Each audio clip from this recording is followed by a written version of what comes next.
Vous êtes attendu à Mandelieu-la-Napoule, en région Provence-Alpes-Côte d'Azur, par Monsieur Oui, Ballet. Mandelieu-la-Napoule, la capitale du mimosa. Bonjour Loïc. Alors, le mimosa, on l'aime bien dans les vases. Il est parfait. Hein, je suis allée à Mandelieu-la-Napoule quand j'étais petite, mais je ne savais pas que c'était la capitale du mimosa. C'est beau ce C'est mimosa, magnifique. Julia. Et l'odeur est très délicate. Exactement, c'est une des capitales du mimosa. C'est même la capitale mondiale du mimosa, Julia. Et si vous aviez l'odeur qui nous embaume aujourd'hui, parce que ça y est, le mimosa est en fleurs. Et si nous sommes venus ici, c'est parce qu'on est au cœur de la forêt de mimosa. On est sur Mandelieu-la-Napoule et ici, depuis 1931, on fête ce mimosa. Et dans une dizaine de jours, il y aura, devinez quoi, la fête du mimosa pendant presque 2 semaines. On va fêter cette fleur qui arrive et nous met un peu de soleil durant l'hiver. Oui, mais ce qui m'inquiète... Et alors, devinez quoi, surtout, c'est qu'il se mange. Bah oui, c'est ce que j'allais vous dire. On m'a dit que vous alliez manger du mimosa. Le mimosa. Mais depuis quand ça se mange? Quelle histoire? Alors, je dois vous dire, on m'avait dit de ne pas le goûter en direct. C'est vrai, je confirme, Virginie. Comme ça, frais, c'est pas forcément très sucré. Mais en fait, on en fait plein de choses. C'est ça, Virginie? On en fait plein de choses, mais c'est surtout qu'on mange que les pompons et pas les tiges. Parce que le reste de l'arbre est toxique. Ah mince, je crois que j'ai mordu un peu de la tige. Un petit peu. C'est grave ou pas? Non, ça va aller.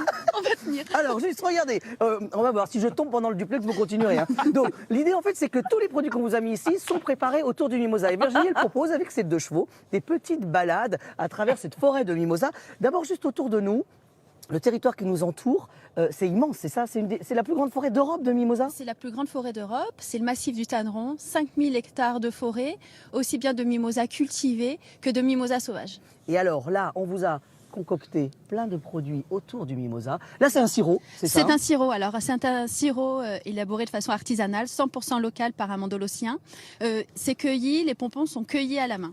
Alors là, de ce côté, on a des bonbons de mimosa. On les voit, regardez, ils sont juste là. On a des bonbons. Là, c'est fait à Antibes, je crois. C'est à Antibes. C'est un chef, Yves Thérion, qui travaille les fleurs et en particulier le mimosa et qui a fait ces bonbons de mimosa. Et alors, au pied, quand vous venez vous promener dans cette forêt de mimosa, vous pouvez croiser des brebis. Parce qu'ici, à Mandelieu-la-Napoule, il y a une particularité, c'est qu'il y a on pourrait dire une bergère urbaine, c'est ça? Bergère urbaine. Puisque D'éco-pâturage. Éco-pâturage, justement. Et là, regardez, ces fromages de chèvre sont faits au pied du mimosa. C'est de la brebis. Brebis, bien sûr.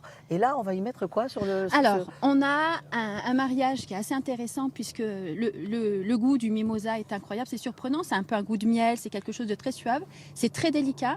Et donc, le confit de mimosa avec le fromage de brebis, et là, ça va marcher l'équilibre? Parfaitement. Alors, ce qu'il faut savoir, Julia, c'est que surtout, il y a autour de nous une balade qui va entre le Var et les Alpes-Maritimes. On va commencer justement du côté de Bordes-les-Mimosas dans le Var, et puis on va arriver jusqu'à ici dans les Alpes-Maritimes, jusqu'à Grasse même. En fait, 130 km de route du mimosa, et je vous ai trouvé un dessert, une pâtisserie. Oh. On parle d'une tarte mimosée, c'est ça, Mathieu? Une tarte mimosée, oui, exactement. Regardez comme c'est beau. Alors là, on est en train de les dresser. Là, vous avez la tarte terminée. Et attention, cette tarte est éphémère, c'est ça, hein? Comme la fleur. Hein? Exactement, on la garde un mois au magasin.